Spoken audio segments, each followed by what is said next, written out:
Good afternoon, Mr. Bell. It's good to speak to you on behalf of BW Business World and BW Legal World. You've been a veteran and you've been media shy. So this is your second interview. So we're delighted that BW Business World and BW Legal World are getting this opportunity to speak to you and to kind of take your story to the world so everyone knows your accomplishments. So welcome to this conversation with BW Th- Legal World. Thank you. Thank you. I look forward. How have been the last 4 months for you, Mr. Behl? It's been an unusual time. It's been positive on some counts, but very worrying on others. So, how have you spent your 120 days?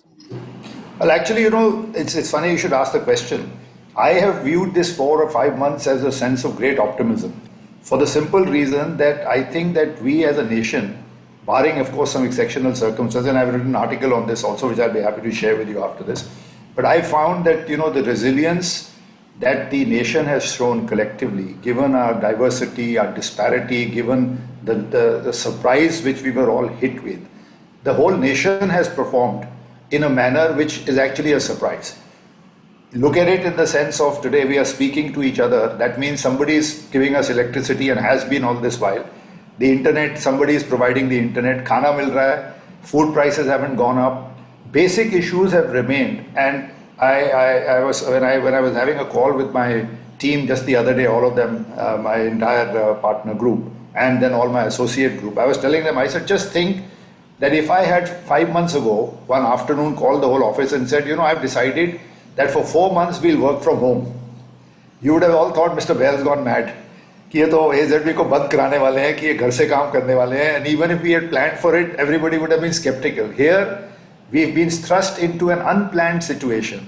And yet, with God's grace, everything is working. We are in touch. Transactions are happening. Advice is happening. New means of communication are being used.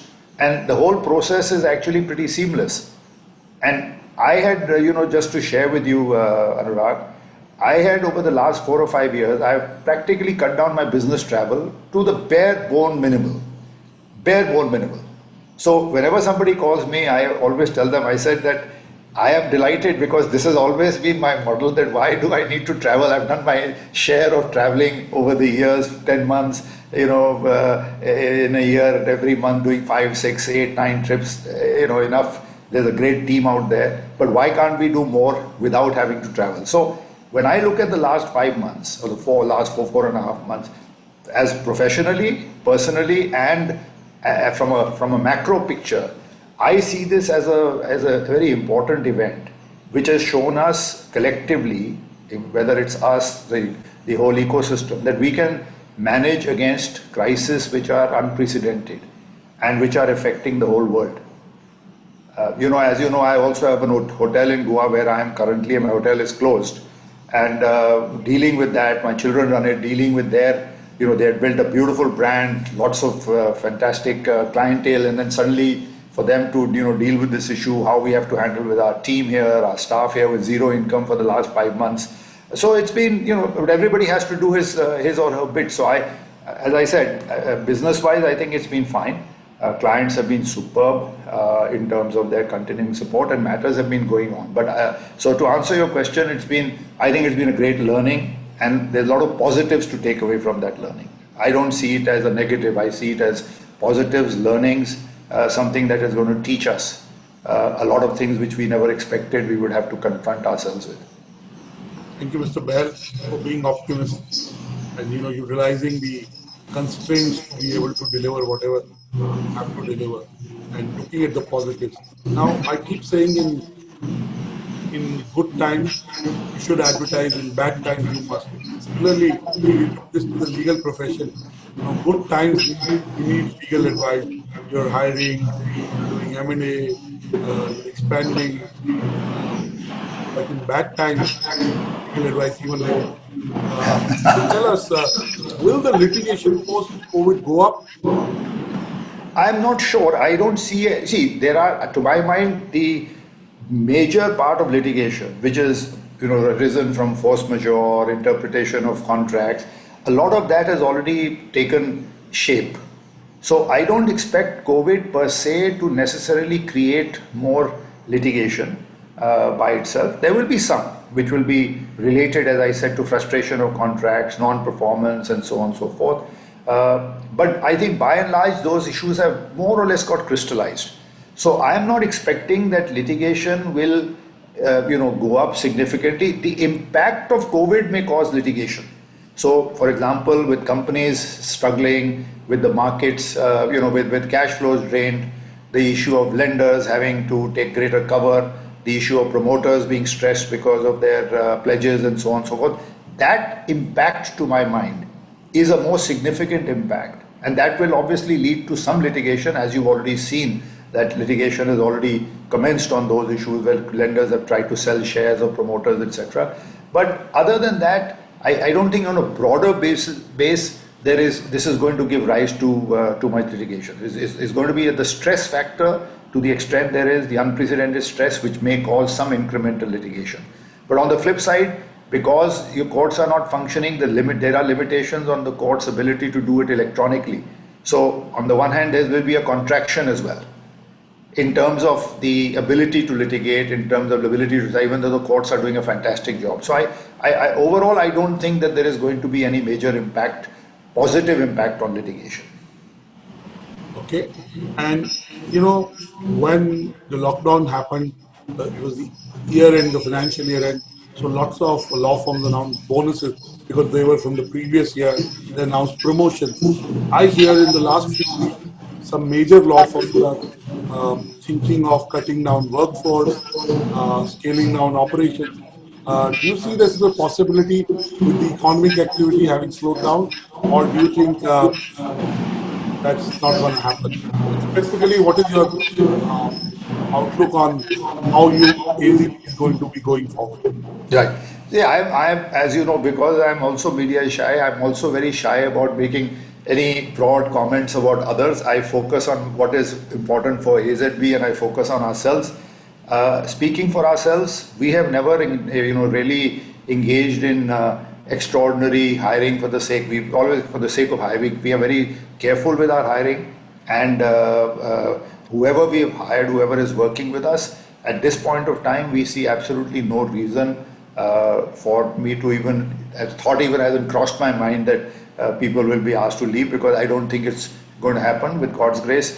Plus, the workflow that is currently on and the way the clients are continuing to seek our support and the variety of clients that we have. Some are affected, some are doing better. So there's a mixed bag there. I don't think that it's going to have the kind of impact. I'm not saying that overall as a community it will not impact hiring, it will not impact jobs, it will impact at the end of the companies, it will impact people who are hiring in their own legal departments. So there could be overall an impact. But from our standpoint, we don't see this as a stage or any, whether we've reached a juncture where we have to look at these kinds of things. Far from it. We haven't even, as I said, thought about it. Our message to our people has been very much business as normal. At the end of the year, we did whatever it was as normal. There was no COVID issue, there was no publicity issue, there was no intent to show we are this or that. Whatever we do in the normal course, we make promotions. We made the promotions, whatever we do, how we pay, whatever we do, we've kept everything as normal. Nothing has changed. Okay, that's very heartening to know.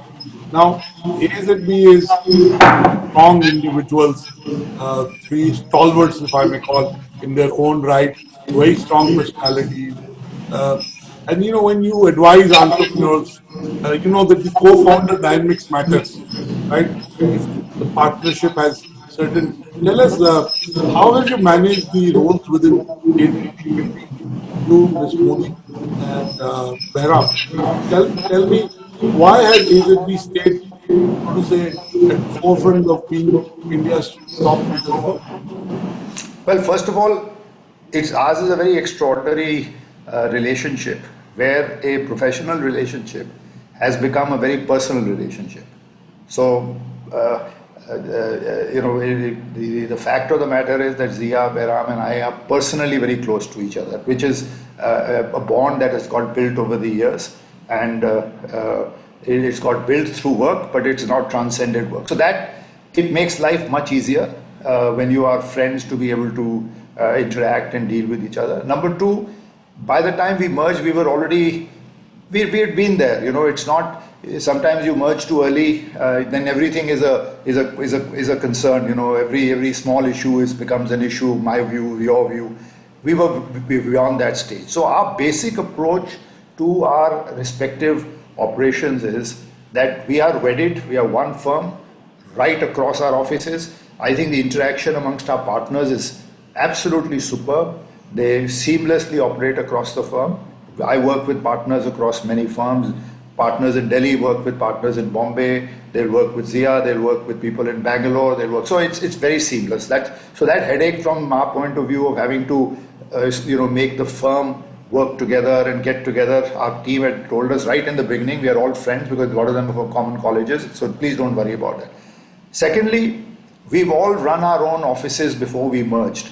And there is a certain style and a certain way that we have approached matters. And we decided that we will take best practices from every office, but we don't have to replicate everything because people are used to a particular style. So our approach to our practices and our two offices is a soft touch approach, that we don't bother about day-to-day issues that are going on. Collectively, I think with over a period of time, without there being any hard and fast list of decisions, we have identified for us what we think are important decisions, and which we will agree we'll always take a collective view on.